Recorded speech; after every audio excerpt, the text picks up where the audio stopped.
other folks in the room? Sissy, I'm down too. It's got, it opened within Zoom. The browser did, so I had to wait for it to finish setting up the meeting, then go live because I don't want it to get messed up. Gotcha. Okay, we live now. I'm looking at us right now. I see. Look at God. Glory. I see the live on the left side. All right. Of the Zoom. All right, so welcome to UC Unfit Christian Theology Thursday. So we had a bit of an event today. I will not be the mouthpiece for that, but I will let my beautiful co-host take over and talk to us a little bit. We got with us Pastor D. Danielle Thomas, and we also have Committee Chair Valerie Boyer, and I'll shut up. Come on, Committee Chair. So y'all, it's no secret for those of you who are just joining us. Are we gonna see you? I am. I have on my bonnet and I'm laying down doing multiple things at one time because, as you can imagine, my notifications are popping. So give me 2 seconds, y'all. I'm coming on camera. But just want to address the situation is at hand, which of course is the reality that we are currently dealing with this situation of having our group zucked. So we got zucked. I have no idea what happened. I got a notification about a copyright infringement. Totally fine. That's normal. The Facebook space was still present. And then I started getting panicked emails or messages, DMs from fellow congregants going, did I get blocked? Did I get removed? What's happened? And so here is where we find ourselves. So I don't know what's happening. I don't know how to appeal the process. These are all things that I may look into doing tomorrow morning. I may just give it a couple, few hours, see if maybe it resurfaces on its own. If it doesn't, to God be the glory anyway. And that's not just some churchism. That's not just some bullshit feel good statement. That is literally I believe in divine timing. That is I believe that God wastes no experience. It means that I believe that God will move us into alignment whether we are ready or not. And so that means that I have been preaching this message about us potentially getting removed from Facebook. Many of us who have been in the know, we know that a lot of Black centering groups are getting removed from Facebook. They're getting deleted. We know that folks are, under the auspices and control of Zuckerberg and Co.'s feelings, how the automated, filters work. So there are just things that are working against us. And for a long time, I have stated that this is a possibility, but thank God we had a ram in the bush. So we'd already begun to establish community elsewhere. So if you are, of course, looking to still do community with us as the Unfit Christian Congregation, please join us at unfitchurch.com. Yes, unfitchurch.com. That is our Mighty Networks platform. It has far more freedom in terms of not as much censorship, not as much potential to be removed at any given moment. That is a space that is far more stable. And so I invite you to join us. There are over 700 or so of us already over there. So join us on unfitchurch.com. And that is not the purpose of tonight's conversation. We are going to still have our conversation on Theology Thursday, but Isis coming in with the noise. Hey girl, hey.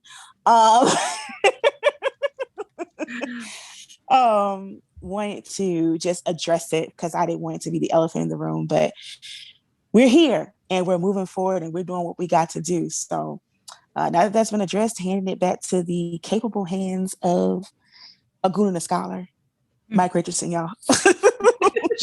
So when we were planning this Theology Thursday before, I was talking to Elgin, and then I had a conversation with Danny and later Valerie about what we wanted to talk about. What I saw in the conversation around Tessica Brown and the incident with the Gorilla Glue, I saw a lot of conversations in my timeline, and they were on different sides, as I'm sure that you saw. So you had some sides that were saying they were taking a tack that this Black woman deserves empathy. That was an article that was posted around a lot, and then there was a lot of conversation around that.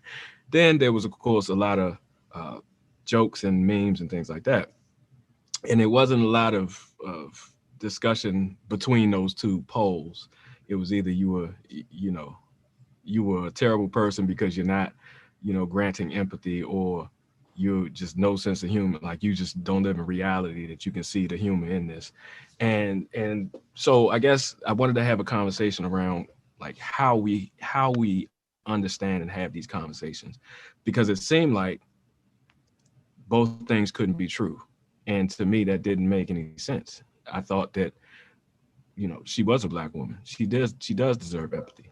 And I also thought that this is funny.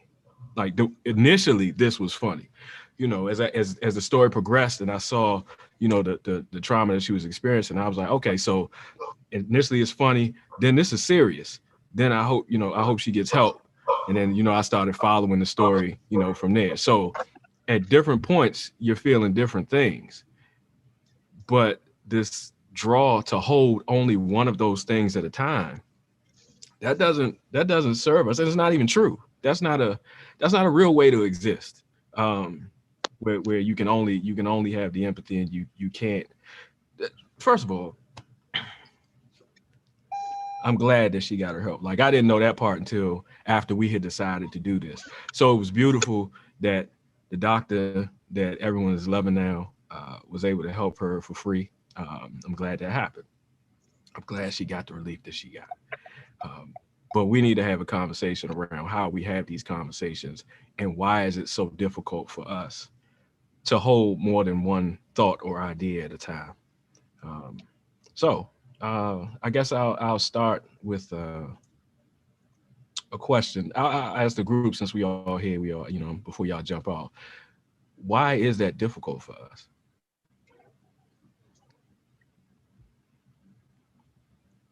Do y'all want us to actually talk, or y'all just want us to sit here and be Go ahead, Joan. Hey, it's good to see you. I haven't seen you in a minute. Go ahead, rock with it. Clarification. No, yeah. I mean, we're gonna, like, Mike D and I are gonna, like. And why are you so cute, Valerie? I can't take it. Oh, thank you so much. I be out here working and whatnot. I thought to myself I was gonna go out and make a difference in the world, and then I saw it was white outside, so I decided to come to my couch and make a difference in the world today. So I looked at somebody. So we can actually talk. Well, that's you fun. can talk. You can okay, thanks. Nuance is a good craft. It's a good art. Sometimes folks don't have. Folks writ large, not even on the phone. It's kind of hard to live in a both and, not just the either or space for people, maybe because life is so like it just is or it isn't. But it's just hard to live without the tension, because multiple things can be true and at odds with each other at the same time. They can be both true and still not like play with each other. So I have been I've been in my like, let me just be quiet, because I am very much so like, Black women can't mess up. Like, there's just no way, like, you just can't, because holy shit. And then there's also where I'm from and my mama's household, not being, I kept seeing this argument of, there was almost like patronizing, like she's Black and she didn't go to school, so how would she know? And I'm like, I know plenty of people who didn't go to school who are still able to make sense of things and not do things that are like silly and harmful to yourself. Like, you actually have to be able to do those things. And so I was confused by she just couldn't help herself. Of course she's trying. I'm like, I'm not even making that argument. I'm just saying, I can really disagree and cognitively not understand how you got to doing that, and also say, this is a really bad problem. She's going to have health issues around this. I'm not okay with that. And I don't think people should be bullying her and carrying on online with her. And both of those things can be true. I wouldn't say that publicly that I didn't like what she did, because enough people are going to say it in malicious ways where they have no intention of being kind or practicing it. And I'm not interested in that. Nor did she ask me what I thought about her hair. But the inability to even say that folks can feel multiple things about it. My therapist says life is complicated. So that means we have a bunch of feelings about things, and that can be true in my world. So I don't understand why folks can't hold that, or are choosing not to, I should say. I think some people can and are choosing not to because it's easier, because it's easy, low-hanging fruit to pick on other people. Yeah, so maybe that's some of it too. I'm externally processing. So yeah. Let me hop in real quick if that's okay, y'all. Go on ahead. Okay, so it was my post. It was my post. And I was trying really hard to get people to just kind of look at what the conversation was around her in terms of like, hey, why are people going so hard on her? She dumb, she stupid, this, that, or another. And so the thing was is that when the video originally came out, the only thing she said she did was she put it in her hair. So me instantly was like, oh damn, did she get the gorilla glue, the gorilla snot, and the spray, the glue got to be spray like mixed up? I didn't even think anything of it in terms of, I didn't think into it in terms of like she did it on purpose. She just said she grabbed it. And I'm thinking like it was a terrible mistake. But the post that was going out around it was like, she's dumb, she's this or that. And I'm like, we don't even got the whole story. And so the question that I was trying to work through or just present to the group is, why were people so okay going in on her so hard just based off of the basic post that she put? And it was like, what's behind it? Because I was like, is this classist? Is this elitist that somehow she's not smart enough to do this, that, or another? Now, the stuff was funny. When she first posted it, it was clicking on her hair. I had a very good chuckle. And it wasn't that we couldn't hold two things the same. It was like, that's not the point of the post. The point of the post is be like, why did people go so hard on her without knowing anything but that few bit of snippet? And to be honest, like by the time the post had came out, like multiple stories was coming out about her and she's doing this for money and this, that, or another. And so for me, I was like, how do I, and this is where this conversation is good. It was like, how can I move this conversation to just think about not just the whole thing, not just about how you feel about it, but what that conversation looked like online. And I don't know if you all noticed it towards the end. I was like, okay, maybe I just didn't pose the question correctly. But how do we, like, sometimes there's just one thing we're trying to focus on a very complex issue that can go in 100 different places. And so I think part of it was maybe a learning experience for me. Like, this is social media. You're going to get a variety of different things, but how could that conversation have went better is maybe the question or the hope that I'm picking up from this. Because once it came out that she did it before and then she was like, I'm just going to do it again on my whole head, I was like, okay, you was tripping, right? It wasn't anything to it. But still, to see her suffer, people were like, she's stupid. I was like, yo, like she in the hospital. We still going to do this? So Yeah. that was kind of my thing. So I don't think... So the internet is definitely a new way of interacting, in that the bullying that occurs there is a different level for sure, because you have so many more, the volume is different. I don't think that it's so different to, at the same time, have empathy for somebody and laugh at a mistake that they made. Like, that's common. Like, I grew up like that. Like, somebody makes a mistake or does something stupid, we gonna make sure they all right, and then we gonna laugh at them. You know what I'm saying? And then we could laugh at them for years over that one thing. Like, that's not a new thing. I mean, that's just part of specifically Black people, what we do in community. Like, yeah, we gonna make sure you okay, and we gonna clown you. Like that, because it was a mistake, and everyone makes mistakes. Michael Jackson had a dumb thing in his head, and then he went around an open flame and his head burned up. And we didn't say, we need to have empathy for Michael Jackson. Now, again, he's a man, and I know there's a different dynamic there, but we laughed at Michael Jackson for years. And that's just what it is. Like, you can do that. And then he didn't have everything that we have now. So what I did appreciate about this is, in this case, people could laugh, you could post your meme and you could donate to her GoFundMe. You know what I'm saying? You could do both and it's fine. So I don't know that the holding two things is new. What I saw that was new this time is the requirement that you can only hold one. I was like, when did that start? Y'all are boring. Like, y'all don't understand. What's wrong with y'all? He said y'all are boring. So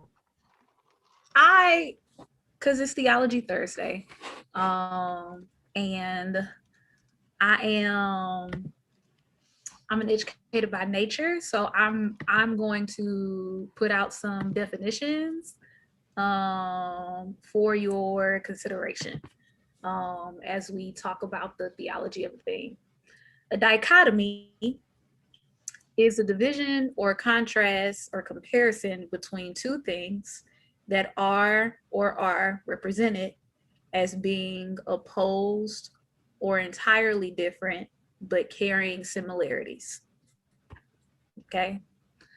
A paradigm is a typical example or pattern of something, or in more linguistic terms, an item that is not mutually exclusive in its choices when engaging in synectic descriptions. Duality is the quality or condition of being dual. It's more than one thing. Nuance is a subtle difference in or shade of meaning, expression, or sound. I had another word. I don't remember though. So dichotomy, paradigm, duality, and nuance. Okay. So I believe I'm gonna give you a couple of things.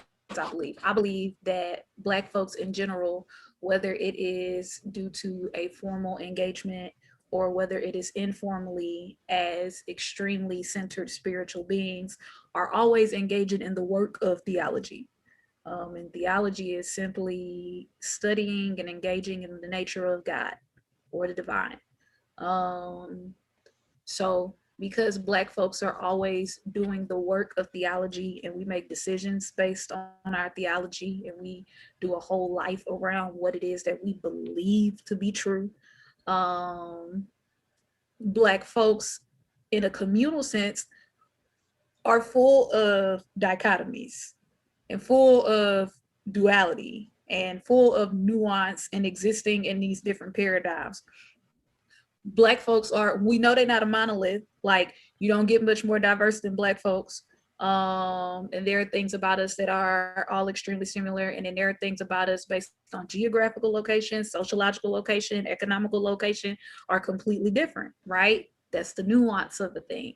And then there's a universal code switch that we can all do, right? That's the duality of the thing. And so, like Mike said, we have always existed with these things. Like, we have always been in the practicum of these things, whether we acknowledge them or not. However, or flip side to the same coin, you'll hear me say it often, we all carry the residue of our baptisms. And one of our baptisms is capitalism and capitalistic systems and Western culture and evangelical theology and engagement that only has room for one or the other. So it comes up in language like things like, you can't straddle the fence, right? Or can't be hot or cold, must be lukewarm, right? And that's taken out of context and used as like the blank slate for everything. So like, it has to be Black and or white. Like, it can't be both things, both and. Well, even though like the world evolved, right? As much as things change, also things stay the same. And so now we do have many more conversations in a mainstream way that was happening in the margins around Black women and around Black persons and around self-hate and around anti-Blackness and around colorism. And while this is great, I think sometimes, and I'm not saying that this is what's happening here, but I'm not saying that it isn't either. I think sometimes we can project the wounds or project the personal individualistic nuances onto the whole of a community or the whole of a group, or and take away the duality of a thing. So was Shawty being made fun of or laughed at because it was funny, or was she being made fun of and laughed at because she's a Black woman? Is it possible for both of those things to exist at the same time, right? Was the need for empathy delegitimized because you laughed? Or was the need for empathy coming from a place of guilt because you laughed, right? For some people, it's a little bit of both. Or are you just an empathetic person that also finds humor in things, right? Like, do you live as a whole self in that way? And I'd like to so, add some thoughts to that, but I want you to complete your thought. I just want to put myself in line to go next. go ahead. Well, first of all, I want to set the room for those who are just joining us via YouTube, since we are live, those faces, and it's got to remember to operate in that way. First of all, thank you, welcome, and we're glad to have you joining us tonight. Of course, we are having a Theology Thursday conversation, talking about the theology of empathy, talking about the situation with Tessica Brown, and unfortunately known around the internet as Gorilla Glue Girl. Having these conversations in thought, thinking about thinking. I, of course, am D. Danielle Thomas, founder of Unfit Christian. So thank you, and I'm glad that you are here. All of that being said, I am not sure I don't know if you can do both and both laugh at it because it's funny and laugh at it because she's a Black woman. And I say that because... Oh, I wasn't saying that you can do both, and I'm saying both of those dynamics exist. Like, there are people absolutely. that are laughing because it's funny, and then there are people laughing because it's a Black woman. Yeah. Okay. Cool. I hear you. And I think what drives that home for me is that her biggest criticisms come from people who look like her, and I think we have to talk about what that's rooted in. It's this expectation of better, which has been said. Most people say that, right? Like, she know better. She grown. She's a 40-year woman. She's a teacher. She's this, that, and third. But what the silent pronoun there is, you know better because you're Black. You know better because you know, as a Black person, your responsibility to show up in this world and not look like a dipshit, right? You're embarrassing us. You are not being a credit to your race right now, right? I think it's worth having that conversation of unpacking what our expectations of knowing better are rooted in when we have this conversation. Now, we can easily dismiss what I'm saying and be like, well, bitch, common sense is common sense. You should know this, right? But like, I shared this earlier on my personal page this week when I was like, I've known people to put weird shit in their hair all the time, right?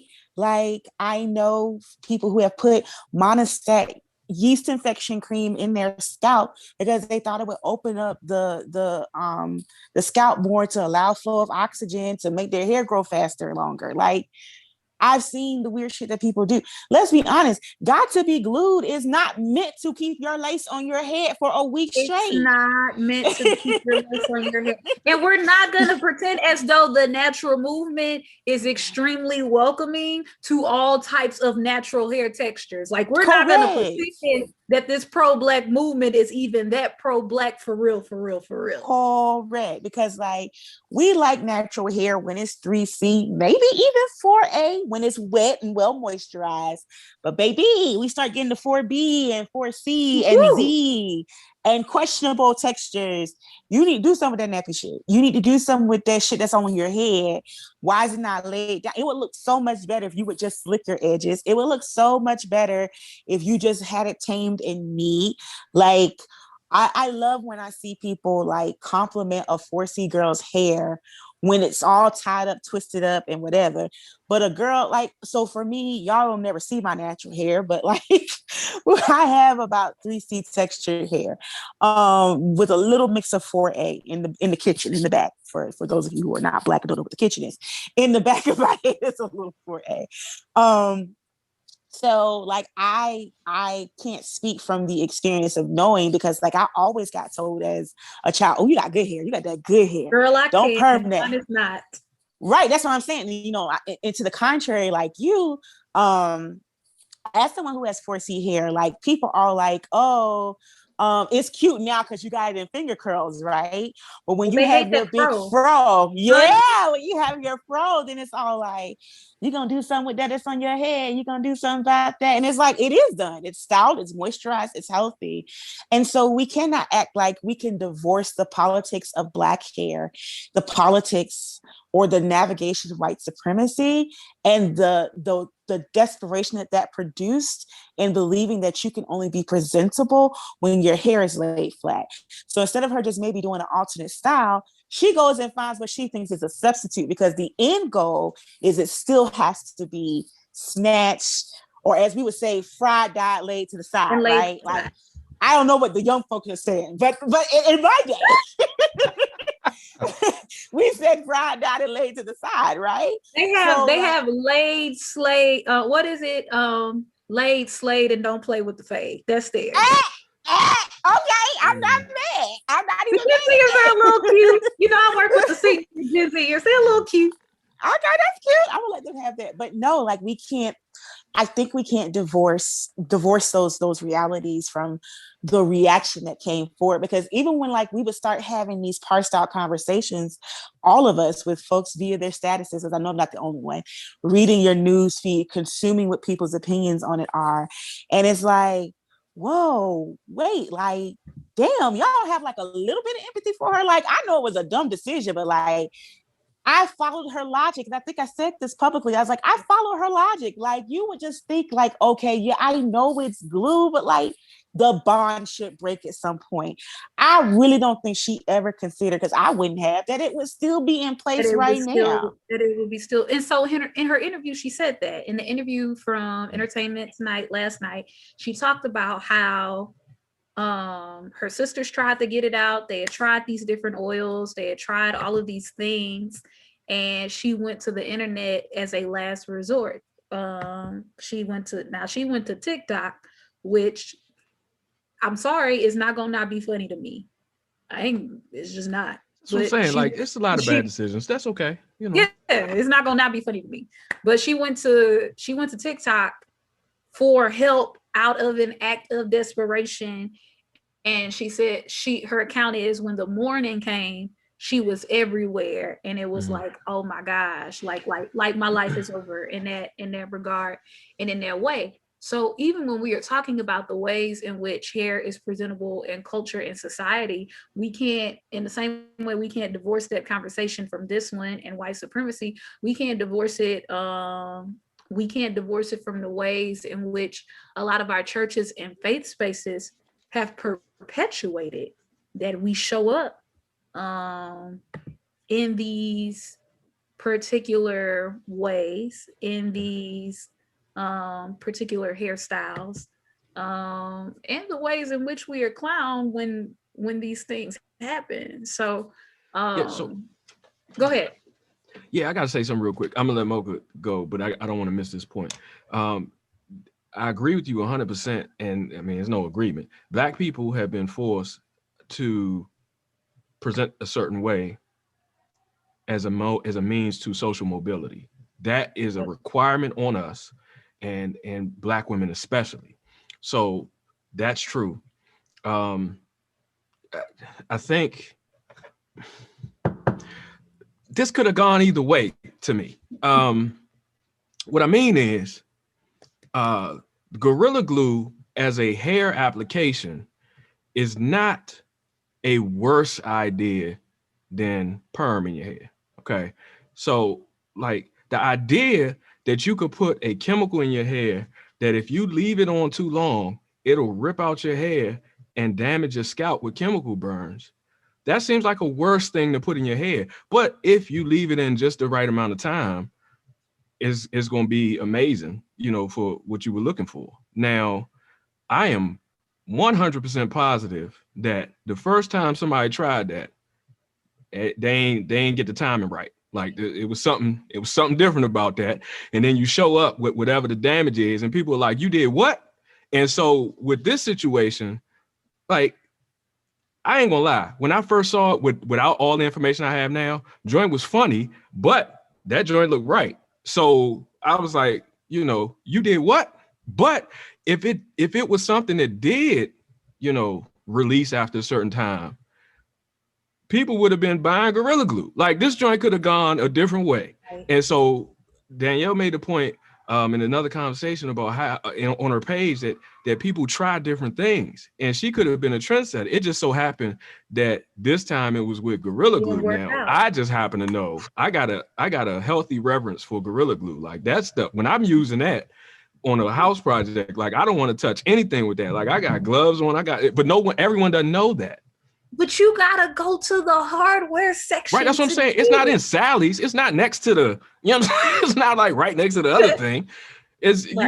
You gotta go. But she said in her ET interview that she picked it up, so it was just around the house. Because at first I thought, maybe she thought it was Gorilla Snot. First of all, Gorilla Snot is not a product that the name of it is not really what we want to do. But anyway, Gorilla Snot, Gorilla Wax are terrible marketing, but great products. Continue. So like on Amazon, let's say for instance, she was looking on Amazon, they may recommend it. If you can't find Gorilla Snot, here's it. But it wasn't that. It was around the house. She picked it up. She used it. She was in a rush or whatever. Mistake. And at first, we lived linearly. We all thought it was funny without context. It's just funny. Then as we learn more, we're like, oh, okay, that's different. But anyway, like I said, this is not the first time people have used things on their hair, and this could have really gone a different way, and people would have been, her TikTok would have been blown up for a different thing. All right, Mocha, I'm sorry, you got it. You took all my points. Thank you, sir. I was gonna say the exact same thing. Beat me to it. And I got my hair done today, and I bleached it. My stylist bleached it, and she put all these wild, funky colors. And we were talking about this in the salon. I was like, I'm tired of everybody throwing these heavy stones and forgetting that they live in these same glass houses. We used to bleach our hair, put peroxide in our hair, Kool-Aid in our hair. As Danielle said, Monostat 7, girls are putting them, we go on YouTube and we start seeing all these other products that girls are putting in their hair, trial and error, experimentation. And I think that's what happened with her. And I'm trying to get other women, especially Black women, do not forget the stuff that we used to, I'm from the 90s. We used to put our ponytails in the microwave to put the curls in. Like we never used all the things in our house for its original use. Black people improvise, especially poorer people. We try to find many uses for many different things. Like, can I use this for that too? My mama used to cook with olive oil, but she also used to rub it in my skin before I went to school. And I hated it because I smelled like olive oil. But look at us today. Olive oil, shea butter, et cetera, et cetera. So I also was wondering, like, well, what about the women that were the pioneers of straight hair? Women were putting literal irons on their hair, and I'm sure that was a crazy idea back in the beginning. And I just was so turned off by so many people today that they couldn't they were becoming angry with this woman. And I was wondering, and I confronted a lot of people that I know, where is this anger and projection coming from? Because you keep saying how stupid and she knew better. I was like, I have been out with all of y'all and we have all gotten drunk and we have all gotten behind the wheel of a vehicle. That is equally as stupid and dangerous. So I'm like, can we just chill with the judgment a bit? Like she made a mistake. She admitted her mistake. We laughed at it. Silly girl. But the visceral just replies and the angst towards her came from such a dark, ugly place. And I was trying to get people to, can y'all get some Windex and clean off y'all mirrors, please? So, but yeah, that's all I wanted to say, because you made all my points. But yeah, I agree with you, is what I was. What you said, Mocha, though, right? Like that is the problem with the extreme of anything is bad. The extreme of anything is bad. And so with this black and white, left or right, one or the other kind of theology that we carry in our evangelical residue, like that was a visceral response. Like that was, like you said, like it was mean and it was crude. And some people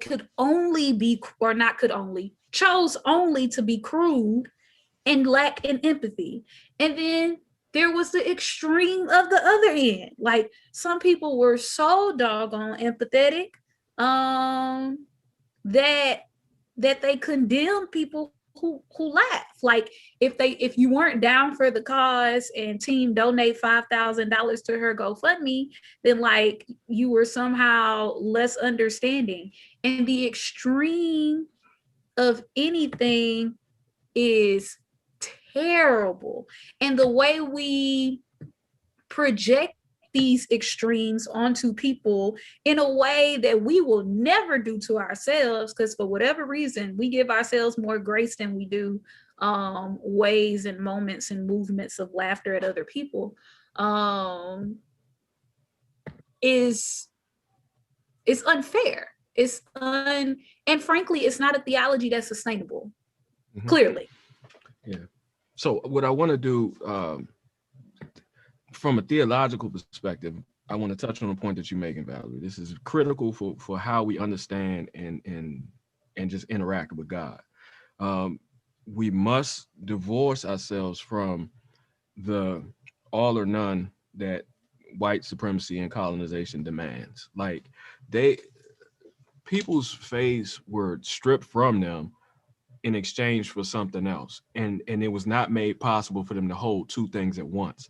And that's something else that replaced those faiths that had sustained people, has always levied this tax to say you can only identify as one thing at a time. And I learned this growing up, you know, in evangelical faith, it's like you either believe all the Bible or none of the Bible.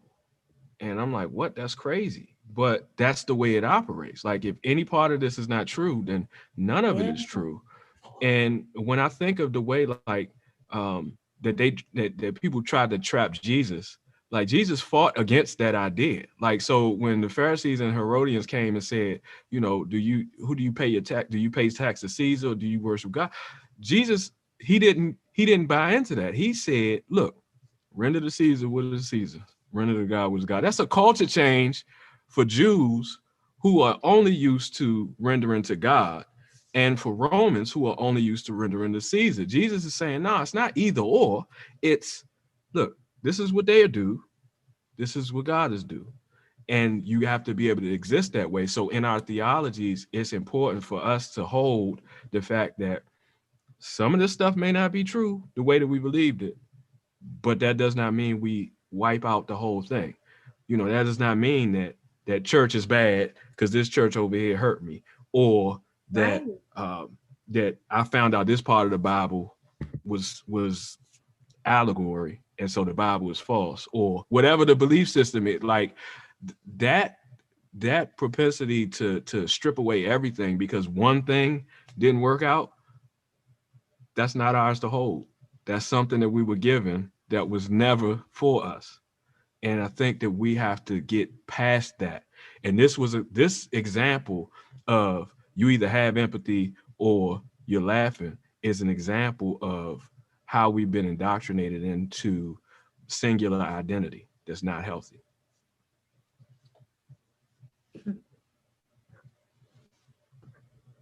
I keep thinking about how Christianity and its origin in Ethiopia prior to this westernized, colonized, Constantinized iteration of Christianity, how like even terms like sacred and secular, like how those things weren't separate and apart, how there was room for that, how the duality of a thing was expected, right? These paradigms were expected to exist in, and how even now, like as I personally engage in, I identify as womanist, and engage in womanism theology, how things that I believed were sinful, right? Because the open quote Bible said they were sinful, close quote, seem to be in direct contradiction with like who I know God to be in my life now, and how things that I once considered sinful, I now consider like divine, sacred, and right? Like how like I cannot stand Paul or the things that are attributed to Paul as a writer biblically on most things, but like they're one or two things that Paul says that, like, I'll quote, right? Like how these these multiple how these multiple kind of iterations of things in self exist. And frankly, what we lose when we don't give room and credence for that. When we take on things, like you said, that were never meant for us to begin with. So I think, and then, here's where it gets tricky. The argument that I agree with you, Terrence, that everything is political and theological, and not both of those things. It's difficult to navigate. But I kind of felt like with some of the arguments that, on leaning on the side, this is a Black woman that deserves empathy, as if to say, this is a Black woman that deserves empathy and nothing else. Like, not the ability to participate in the rest of the world. We are on the internet laughing at every single person on the internet. So you mean to tell me that I'm saying that this Black woman can't participate with us in the rest of the internet again, even though I'm aware of the fact that Black women are required to show up differently, that these challenges are real, and she deserves empathy. But I'm not taking, if I say it's only that, but not the participation and everything else, I'm still negating or not allowing for full human expression. Like I just don't, and now I could be wrong, and that's fine. I'm open to being corrected, but taking it to that extreme is saying more than I'm comfortable saying. It's saying that I'm not, I'm gonna view this person a certain way and only this way, and I'm not gonna allow them to make a mistake that, we could laugh at like we laugh at everybody else or anything like that. Like, all of that's part of it. It's part of human experience. It's definitely part of the Black experience. Like, I don't know. And then the other thing that bothered me is, well, it didn't bother me, but it was something that I noticed.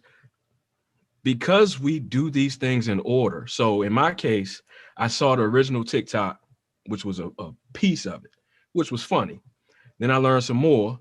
It makes the original TikTok less funny, still not unfunny, but less. And then as I keep learning, I'm like, oh, this is less funny and more serious. Now, that's what my journey was. Everyone didn't take that journey with me at the same time. So while I'm further down the line of, oh, this is less funny, somebody else is just seeing, oh, this is hilarious. They just seeing the first piece out of context. They coming in late. And so then somebody else is way down the line of empathy, and they looking back at the person who's just discovering this, that's laughing, and they saying, you can't laugh because I'm all the way down the path of understanding and empathy. Like, who are you to say that? You can't say that to me. I'm I'm on my journey like you on yours. We're gonna figure this out. We all have empathy. We laughed at first and we figure it out later. Go ahead, Ruthie.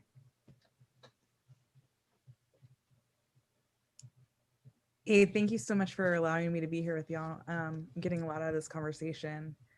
I think that it's a real shame that this person is being more or less criminalized for making an ignorant mistake. Like, I keep thinking with the story, I saw the original TikTok in its entirety and I laughed a lot because of the way that she presented her case. And much like you, I found myself going down that, oh, now I understand more. But I don't think I ever would have understood more without access to the Black community, because the white people that I associate would never come on their Facebook and make jokes at a Black woman's expense ever, right? Because like, I just don't associate with white people like that. So it's really interesting to participate in a conversation in this direction, because like, I think about my stepmother when I was a child. One time I suggested she hose down her overheating engine block because that would cool it down. And she listened to me and broke her car. Like, it was totaled, right? You don't hose down an engine block. And it was just an ignorant mistake made in the heat of a moment. And for me, that's how I've always looked at the story. After the initial laugh, I was like, when I heard her talk about it from her interview perspective, and she was like, I was trying to get out the door. I was in a hurry. I couldn't be leaving the house looking right. Because I have access to this community, I'm like, then it becomes a whole empathic thing that's really sad.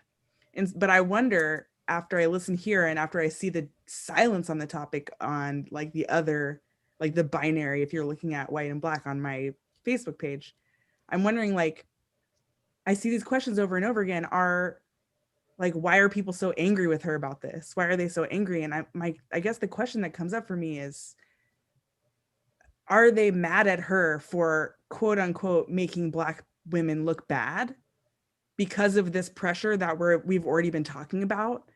And theologically, I wonder, like, because we're having this theological conversation, is that something that's propagated through like a theological lens?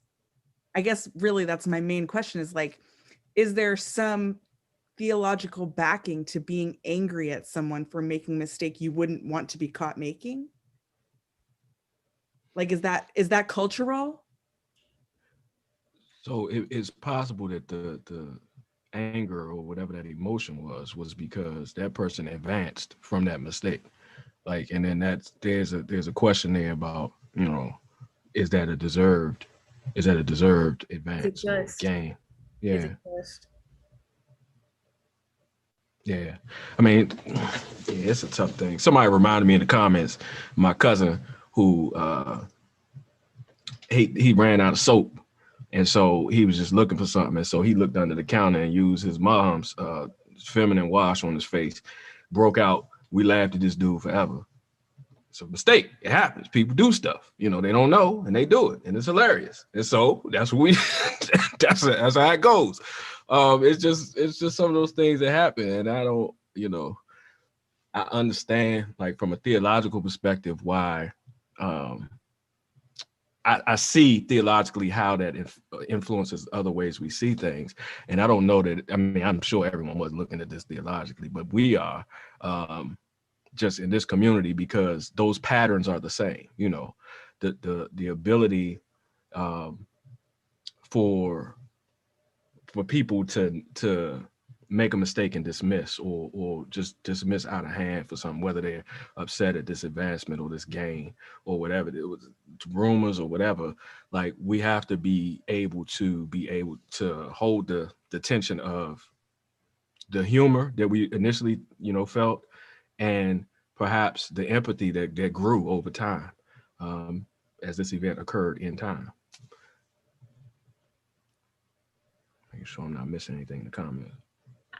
Oh, Cicely had her hand up. I'm sorry. Go ahead.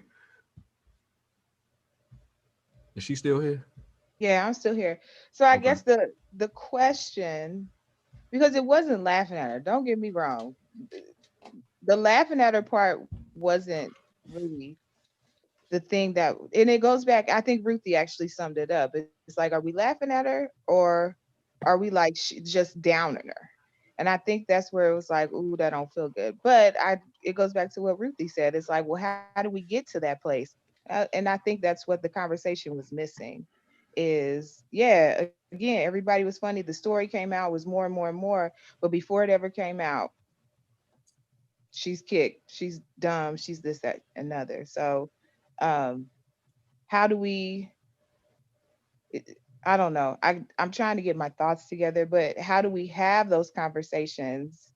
How do we piece it out? And how do we help guide those people? Because that was one of the reasons why I brought it to UCC, or why we bring anything to UCC that is something to be discussed, is because we want to look at this particular topic and what does that look like? Not saying nothing else is true or false, but what is this? How do we do this? I don't even know if we can easily have those conversations, because what comes to mind is, like, when you start talking about the root and the tentacle of the issue, you're going to have folks going, oh, you getting too deep. It ain't anti-Black. It's like the minute you start trying to bring people's awareness to maybe your opinion is not based and rooted in the objectivity that you think it is. Maybe your opinion is really based and rooted in some deep anti-Blackness that you have yet to unpack. And so when you start trying to get to that level and you start trying to dig to that point, like, N-words be out here like, oh no, you just getting too deep, you thinking too much, blah, blah, blah. So we can never get to the point of having the conversation. Because the reality is, like, this is going to still have its traction for as long as it does until the next crazy shit happens, right? Like literally, Trey Songz was in jail one week with a mug shot, and then we was talking about his eggplant the next week, right? So just the way in which the news cycle moves, this will move on from this.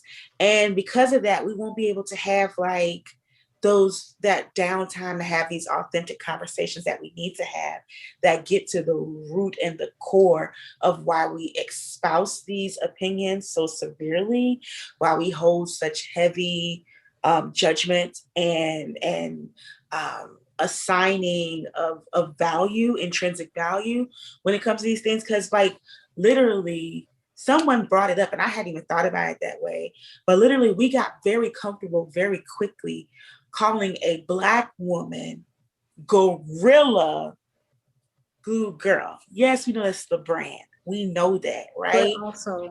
But also, right? Like, on this year of our Lord in Black History Month, we are really out here doing this, right? I know that we are yet still in a pancetta, but like, why are we not thinking about this in a way that maybe holds in tension some of even just the problematic language that we were so easy and ready to assign to her? Like, I know I wrote Gorilla Glue Scout because I couldn't think of her name at the time, right? And what's wild, y'all, is that like I'm an avid TikTok user. So I saw the TikTok before it went viral. And like Mike, I was just like, oh shit, girl, really? And like I cracked up laughing. But then the longer she stayed in my For You page, my FYP, I was like, oh, no, wait, this ain't funny. Like, oh, wait, no, this is crazy. But I didn't know the girl is Tessica. I knew her as Gorilla Glue Girl, or I Am the Old Lady, which was her username, right? And so I was just like, damn, like, even I got real comfortable just calling her that until somebody checked. Well, no, they didn't check me directly, but like they were checking those of us engaging the content. And I was like, damn, that's true. My sister thinks that. My sister was like, are we calling her Gorilla Glue Girl because of the Gorilla Glue, or are we calling her Gorilla Glue Girl because she's a Black girl with big eyes? I was like, oh, well. And then like immediately people were saying that she was self-hating, like all these contacts, these lashes. And I think those are her eye. I think that's her eye color because it looked like that was the color she had in the surgery. I mean, she talked about her contacts, but okay, their contacts, okay, yeah, but people jump. That's the thing. That's a thing too, right? Like being able to talk about how self-hate is perpetuated and being fried, dyed, and laid to the side, but not absent of projecting your own wounds onto her experience. Correct. And it was interesting to me that people could easily see that anti-Blackness or the potential for self-hatred in the lashes, the hair itself, and the contacts, but weren't able as easily to see how they were engaging in anti-Blackness and their character assassination, really, of her decisions. So like, it's interesting the ways in which we can recognize things and not recognize things. The assumption of the self-hate is the anti-Blackness to me, because Black people are some of the most creative people in the world. If we didn't have the pressures of white supremacy, we would be looking so amazing and so different. So who cares that she chose these contacts or whatever? The other side of the theological piece for me is most of us, with the exception probably of Pastor Danny, will probably never meet Tessica Brown. You just be knowing people, and I don't know how that happens. I mean, I know how it happens because you, but most of us are not gonna meet her. So the conversation about her is fruitful from the perspective of you're having conversations with people that you know. Those people that you know have been in this pandemic for 12 months, just like everyone else. And so it's possible that this was funny to them because they needed to laugh. They were especially mean because they depressed. It's any number of things that could be going on. And our theology should make room for our anthropology that says, I deal with people, these people, I don't agree with them right now, but they're still in my world. So let's figure out what's going on. Let's have these discussions. Let's not say, all right, you just lack empathy, I'm not dealing with you at all. Or you can't see the human in this, I'm not going to deal with you at all. It's all right. We understand how we see it differently. Let's talk about why we see it differently. Let's have this discussion. Let's figure out what's going on with you. Let's figure out what's going on with me. And those are the theological engagements Because the mistake is that your theology is just about you and God, and that's not true. It's your relationship with God. That's not true. That's not So true. let's have these relationships with the people of God, the Imago Dei, the people around us, and enjoy the interaction and figure out where we land. You know, you might learn something new about that person.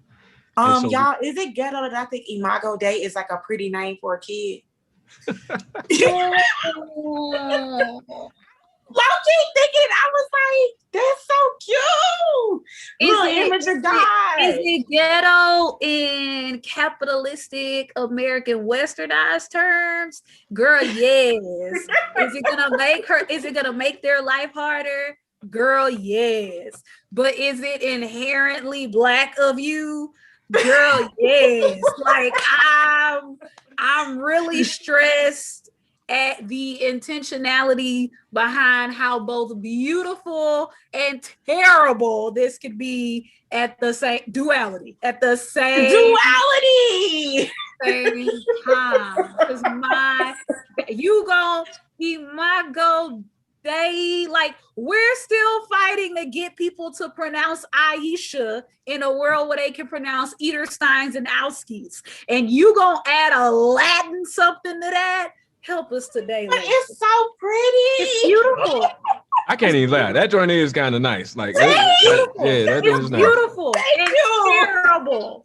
It's beautiful and terrible. Like, it's beautiful. Also, give me a heads up if that's what I'm about to be calling my niece and nephew. Like, I need both. I really like that name, and I felt like that ghetto girl who be looking at the name on a bottle or something, be like, that's so pretty.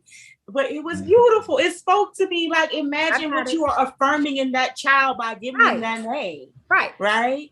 But also, like you said, the duality, imagine the world that I'm putting them into that could never honor that truth. Right. When you are living in a Black body, you are never seen as being in the image of God. Now, I didn't come here to preach, but I'm a preach. Well, so because if they make a LinkedIn, if LinkedIn is still a thing by the time that happens, right? It won't be. But if they make their version of a LinkedIn, you're gonna have to say something like, unless the world just really becomes a better place, and I ain't got that much hope, you're really gonna have to say something like, okay, when you do this profile, update your resume, but don't put your face. Because if you assume that Imago, and don't put your address, because if I tell my students that now, don't put your face and don't put your address, because if we can assume that your name is an exotic white name, then we're more likely to give you a call back.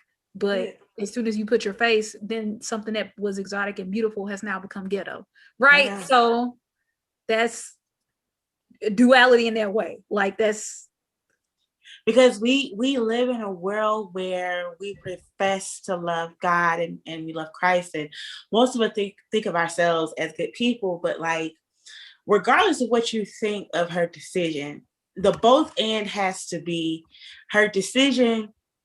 Wasn't one I would hope that she would make. I don't want to call it dumb because, like I said, I follow her logic. Her decision wasn't the best decision. It wasn't the best one she could have made out of all the possibilities.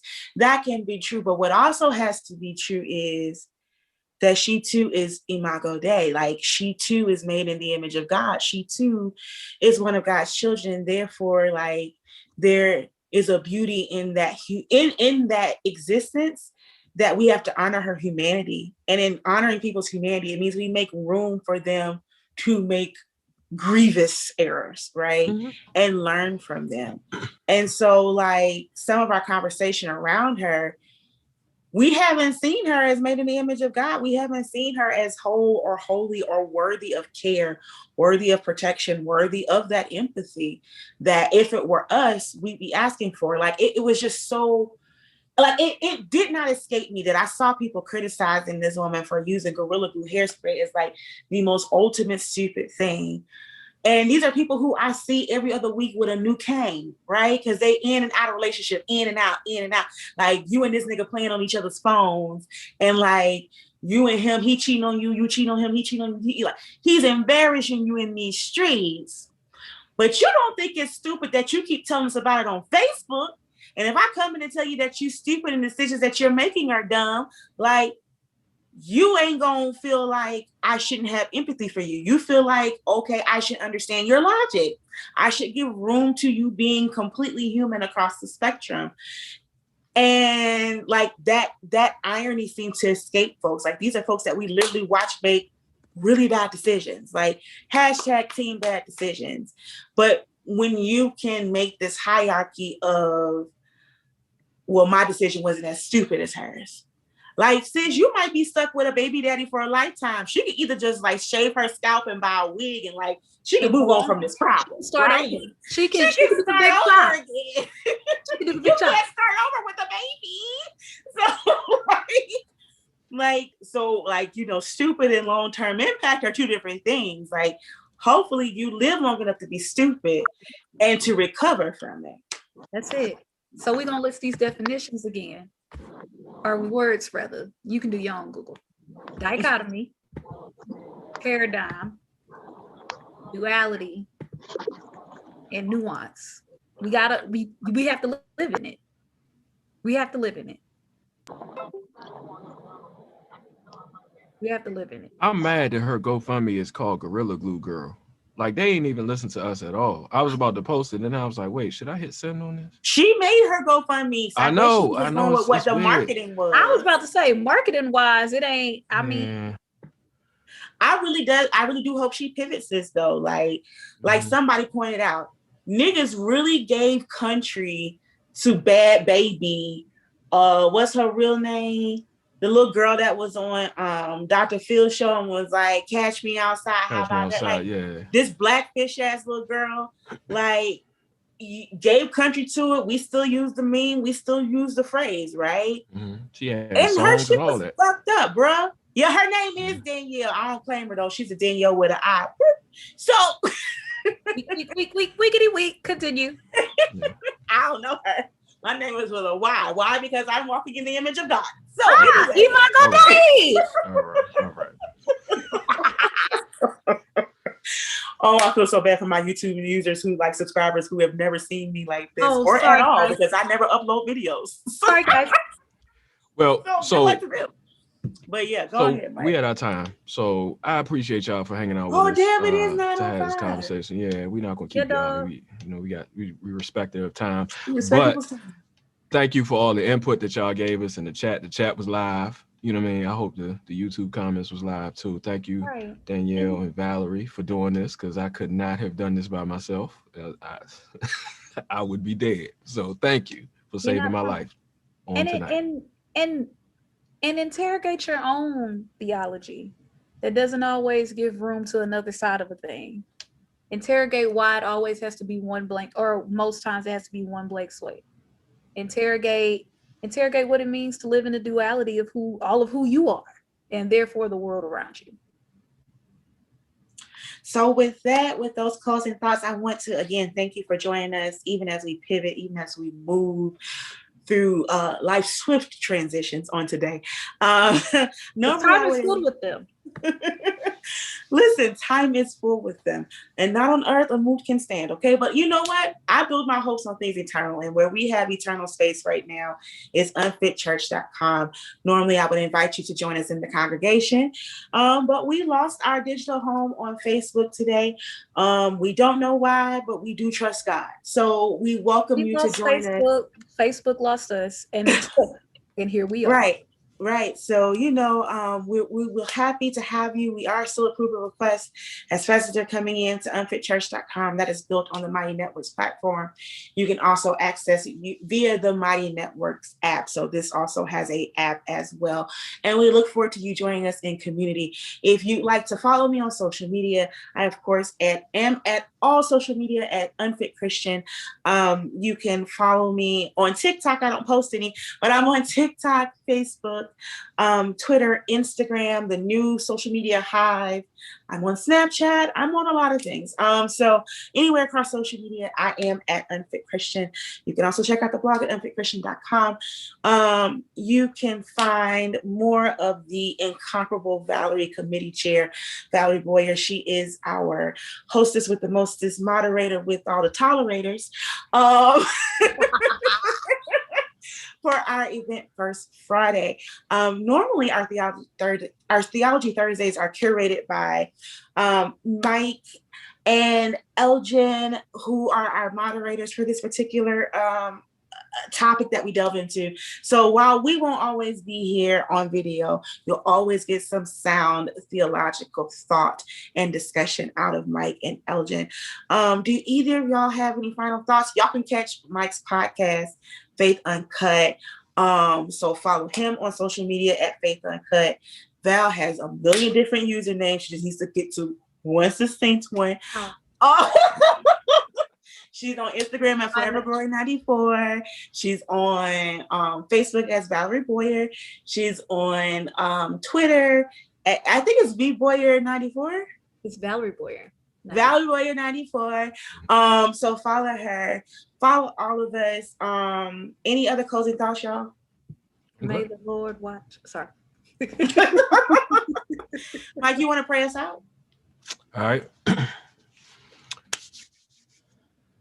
God, we thank you for this opportunity to have this conversation. This was needed. The opportunity to point people towards you, even if that you looks like we're looking at each other. That's something that we need to do more of. So I pray that you remind us of that more often. Thank you for the help that you provided for Tessica Brown, the Ghanaian doctor ramming the bush for her. And Lord, yeah, please keep that GoFundMe going and take care of us over at Mighty Networks. Amen. Amen. Thank y'all. We're going to go live off of YouTube. For the congregants who are here in the Zoom, you can stay if you want to. If you don't, that's cool too. But we thank y'all. Good night, y'all. All right, y'all. You know I don't know what to do. Not be live on Facebook no more. You just gotta press stop. Where, Sissy? I don't have a stop. The top left.